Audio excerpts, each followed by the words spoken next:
Hello and welcome to the Headache Doctor podcast, where on this podcast, it's our mission to educate and empower everyone with headaches and migraines so that you can break free from a life of fear of your next headache or migraine and dependence on medication. In today's podcast, we're going to address two of the more commonly diagnosed types of head and facial pain. That would be occipital and trigeminal neuralgia. There are nuances between these two, but we're going to clump them together because of that term neuralgia. So we're going to start out by talking about neuralgias and what it means to have a neuralgia or a nerve pain. We're going to define that. We're going to talk about what definitions mean and how it causes us to think about the situation. We're going to go down the road of what our medical system currently does to help people with these types of neuralgias. We're going to get to the underlying cause and the different reasons why you might have nerve pain. And then, of course, we're going to debunk some myths and come to what is likely a better understanding so that it leads to you actually finding relief from these symptoms. So we're going to do all that on this podcast. So let's jump into it. Let's start with really just a definition, essentially, of neuralgia. So neuralgia is, if you break up the word, neuro or nerve is just referring to the part of the anatomy, so that would be the nerve itself, and then algia refers to pain.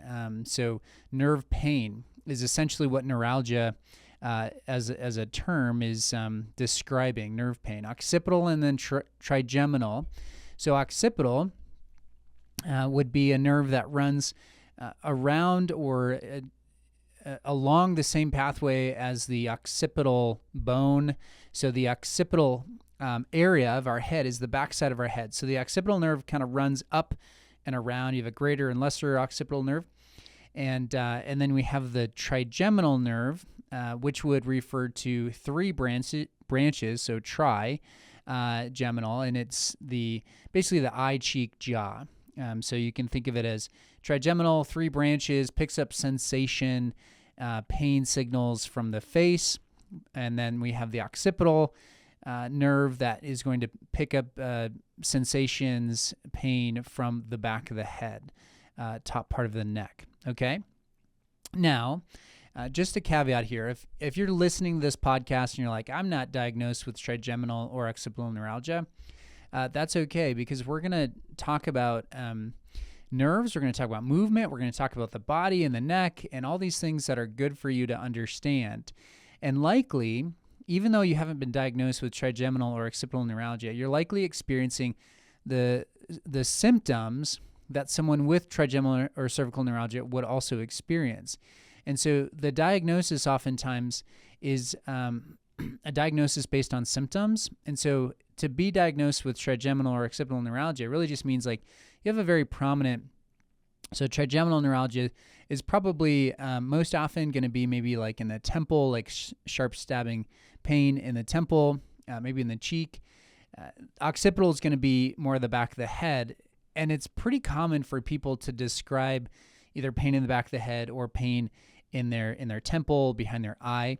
And so any sort of symptoms that pop up in these areas, this is going to be a helpful conversation for you. So I want to open it up to a broader audience than exclusively those that have been diagnosed with trigeminal or occipital neuralgia. All right, so what are the presentations? What are the typical signs and symptoms of these neuralgias? So a neuralgia, being the nerve itself, does present with a specific type of pain generally.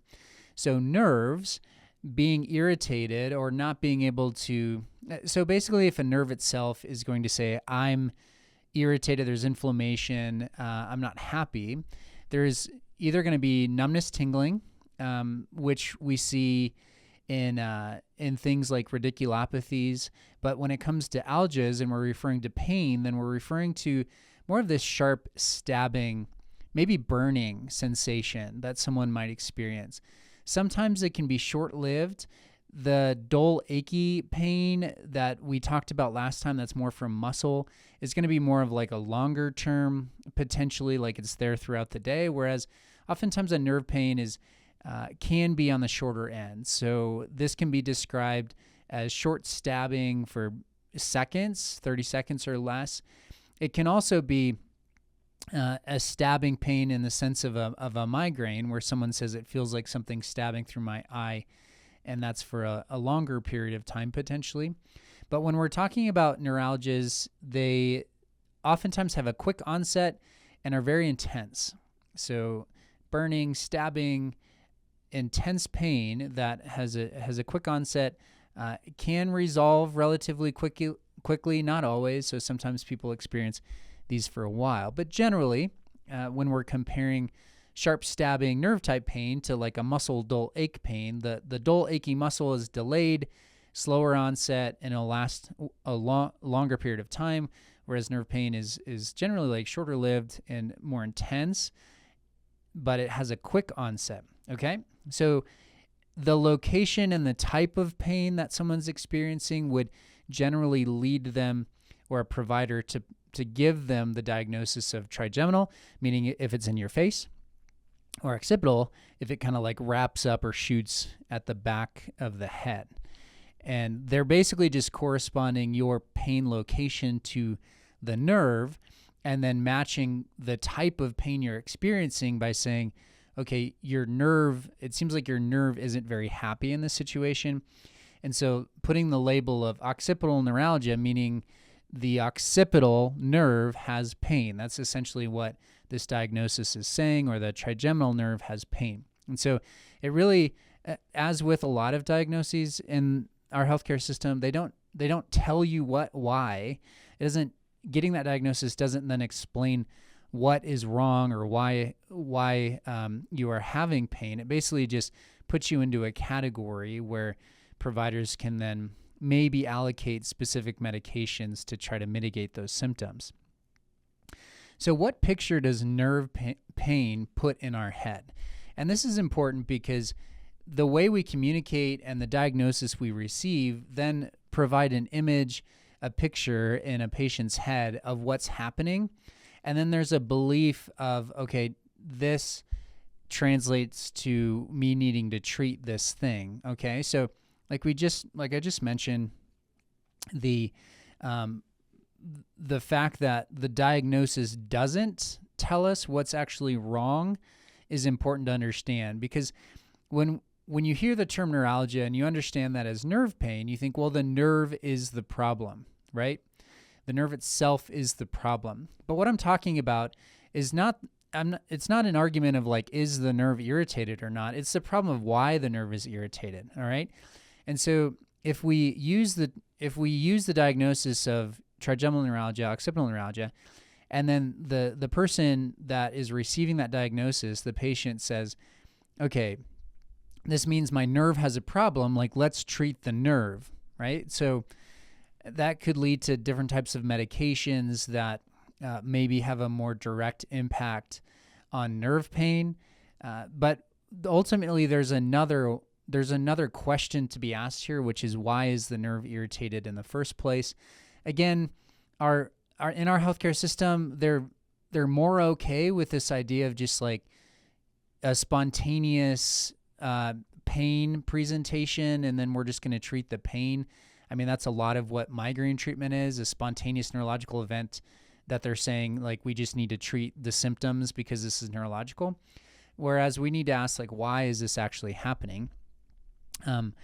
It's a difference between the upstream and downstream effects of your symptoms. And typically the body is going to respond. Our bodies compensate well. We're able to adapt and accommodate to different stresses in our environment.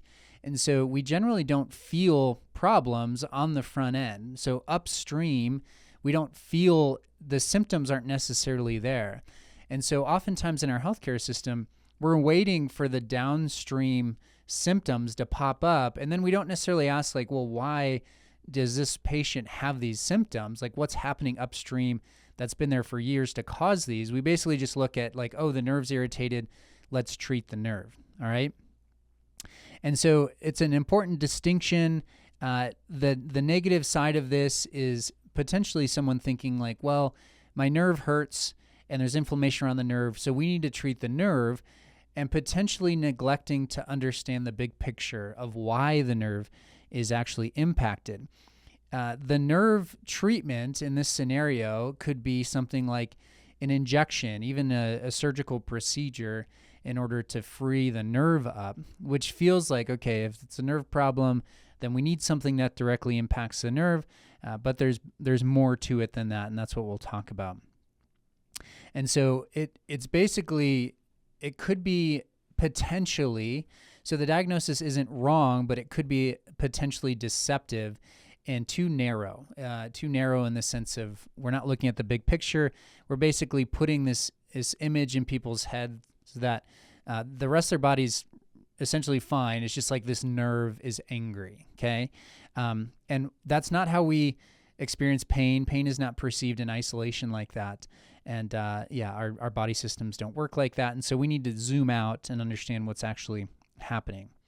Okay, let's talk about what could cause nerve pain. This is zoom out a little bit, okay? What could cause the nerve to hurt?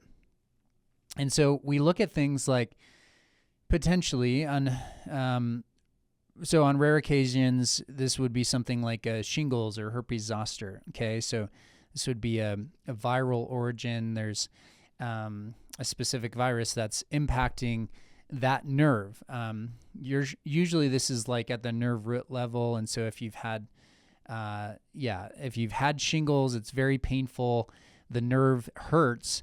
There's nothing mechanical necessarily that is at the origin of that. It's really just the virus that's causing a flare-up of a specific, what we'd call a dermatome, or like well, I'm going to go on a tangent but I'll try to explain. So dermatome is basically like there's a mapping in our body of how the nerves pick up sensations and how it relates to the nerve roots. And so a dermatome basically connects to the nerve as it leaves the spine. Anyways, that would be separate. That would be in a situation where a nerve can be impacted, but separate from like mechanical or just inflammation or compression. So we also have mechanical origin. So this would be just stress placed through the nerve. Okay, so and actually these three are going to be pretty common. So inflammation near the side of the nerve, and then nerve compression or irritation. I could probably lump them into the same category. I think online, if you do some research, you'll find they're probably separated to an extent. I mean, there are other reasons for nerves to have inflammation around them. We saw this a bit with COVID and post-COVID or long COVID symptoms, that the virus itself was causing a level of inflammation around nerves, that when the nerves were having like this tension presentation, they were more sensitive after COVID. And so people just felt their aches and pains easier than prior to COVID. So anyways, inflammation can be a separate category, but oftentimes mechanically, if the body's not moving well, or if our posture's off, if we have tension around the nerve itself is going to be impacted because the nerve needs to move. If it's not able to move and it's surrounded by whether it's fascia or muscle or tendon, that's sort of preventing it from gliding smoothly as we, extend and flex and rotate and do all these movements. The nerve needs to accommodate to those movements, and so the nerve is also kind of fluid in that sense. And if it doesn't have that fluidity over time, it'll start to tighten up, and you'll have these nerve symptoms.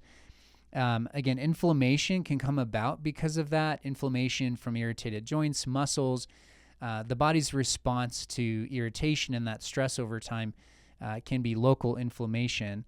And then, of course, like direct nerve compression or irritation. This is something that most people are probably aware of just because of imaging nowadays, where you take an image of the spine, whether it's X-ray, MRI, and we're looking at, they're looking at how compressed nerve roots are, and if your spinal column and the different vertebrae are showing arthritic changes, and how the spacing is between them, because we care about the nerves having space so that they can do their job, okay? So it's kind of like a garden hose in a sense. I mean, there's information flowing through these nerves, And if the space, the available space for them, for the information to travel is sort of occluded, the nerve itself will show signs of that. That's where like numbness and tingling comes through. Like the sensation itself it's basically not getting through. And so usually at like fingertips or toes at the end of the extremity is when we start to see that stuff pop up. And that can be a sign of a nerve being compressed or irritated. Now, a nerve needs to be fairly compressed before it has symptoms like that. Generally, we rely more on symptom presentation as opposed to looking at the image and saying, oh, the nerve is compressed. So we'd want it to match, right? So again, maybe a slight tangent here, but it's important in talking about nerves. If someone presents with an image where it's like, okay, C3, 4, 4, 5 is kind of shows signs of wear and tear, and there looks like there's less space for these nerve roots, we'd want that to match with the patient also having numbness, tingling, or potentially weakness. We wouldn't want to just treat that segment and assume, oh, there's big issues here if the person is functioning fine, and that's just because there's other dynamics at play. And the nerve is able to tolerate a certain level of compression, and especially if it's like there's a little compression but there's no inflammation, it could be fine. And so there's the different variables that we need to consider, and the whole picture of how the patient presents is important. All right, so just to review there, like rare occasions, do we have like viral infections, although COVID I think is one of those where like nerves are more sensitive. We have mechanical, postural impacts, we have inflammation near the site, and then we have actual nerve compression. When we look at trigeminal versus occipital, so they are similar in that they're both neuralgias, nerve pain. Trigeminal is often looked at as the primary source, being the, I guess what I'd say a compression from an artery that is in close proximity to the trigeminal nerve. So kind of around the brain stem. So we have the superior cerebellar artery that would be the potentially, or at least when you look it up, it's shown as like the most likely culprit, which is interesting. We've seen trigeminal neuralgia quite a bit here at Novera, and so far no one's had to go do a surgical procedure to separate an artery from the nerve itself. And I think just to address that while we're talking about it, the dynamics of movement in the body, and if we've lost movement, if we've compensated in how we've moved, the nerves themselves do have it, that has an impact on them. So like I said, they're not gliding, they're not moving like they should. And so when it comes to addressing something like trigeminal neuralgia, we don't necessarily want to stop and say like, okay, well, the most likely cause is that, you have some artery that's like pressing on your trigeminal nerve. Like, we wouldn't want to do that. We'd want to start with looking at, again, the whole patient. How does your neck move? How does your jaw function? What's your shoulder tension like? What's your resting posture? What's your daily activity? How do your symptoms present? Are they worse during certain times and better during others? You'd think that if this was just an artery pressing on a nerve, it'd be a constant thing that never goes away. But what we typically see is there's more nuances than that. And so we can, what I call it is like pulling different levers. So we address different elements of how the body's experiencing this pain, and we can see it improve. So maybe we do see restrictions in the neck and the posture's off, and that is impacting the mobility of these nerves from moving, and then we can restore them so that the trigeminal nerve isn't as irritated.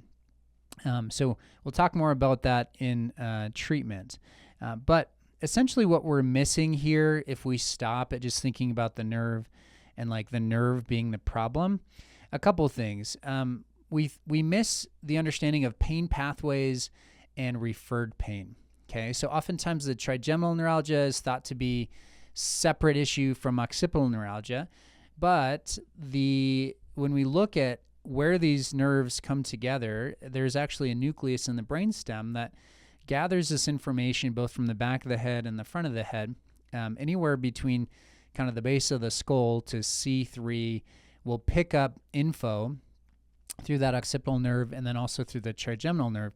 And so they meet up in this trigeminal cervical nucleus, and then they send that signal to the brain. And so the brain, this is well documented that the brain can refer pain from its actual source and basically create pain in a different location that has no problem at all. Okay, so oftentimes we see this with these neuralgias. So the pain, if it feels like it's in the back of the head, if it feels like in your eye, there's a really good chance there's nothing wrong with those specific areas. It's just the brain perceiving that something is coming from there. The same could be true for the type of pain that you feel. Even if it's sharp stabbing, it doesn't mean necessarily that the nerve is the problem right there. It doesn't mean that the nerve is the problem in your eye. It just means that the brain is perceiving as a sharp stabbing signal coming from that area.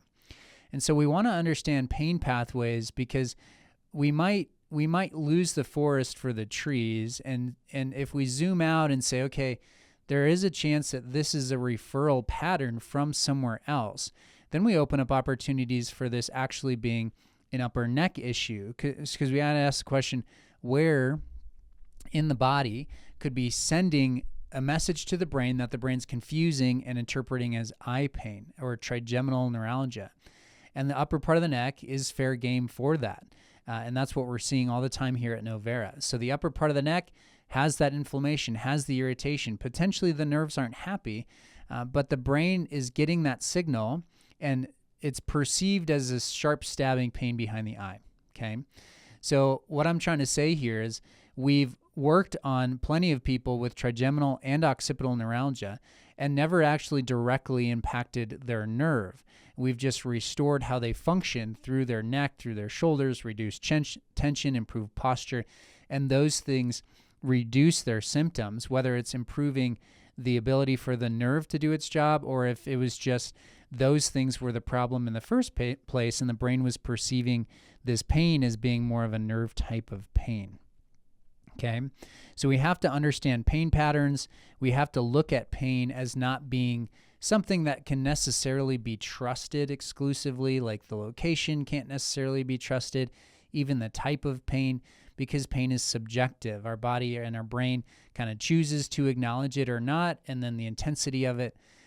Now, there are, obviously, the pain is real, and we don't want to ignore pain. Pain is a good thing. It's a signal that tells us something's wrong, but it is a subjective thing. So we have to look at patterns, and we have to understand how the pain presents, and then we have to, again, zoom out and not say, okay, well, since it feels like a burning sensation, then it's your nerve. And if it's your nerve, the most likely scenario is it's this blood vessel. No, we have to zoom out and say, what are these other components, and how can we understand this better to then treat it?